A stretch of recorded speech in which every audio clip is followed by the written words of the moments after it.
all of our birds went through one mountain pass there in Central America, and wind energy development is occurring there. And we believe the whole North American population of Swainson's hawks travel that same path, because you can lay down their migration tracks and the whole way they're on top of each other. So, and you get a whole population going through a spot like that mountain pass with wind energy development. The potential is there. The main risk during migration is where they might roost, because when they're migrating, they're high. It's, they're not coming down much during the day. So most of the risk is associated with where they're going to come down at night for the night. What's the quality of the habitat where they are? Is the hawk going to come down to, grab a grasshopper or whatever? So, there's a lot of factors in there. Density, numbers of them certainly increases the risk.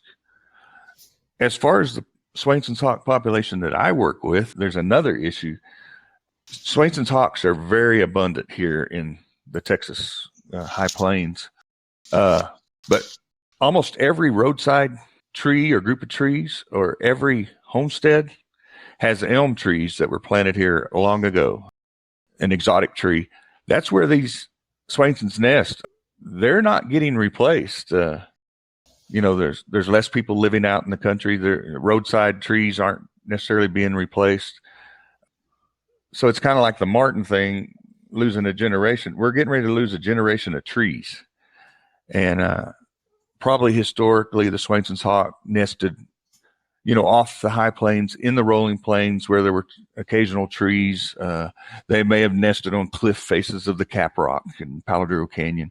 So they're getting ready to be impacted big time just because of the loss of these elm trees that are all of similar age, And you see a lot of them dying each year because of drought, combination of drought and age.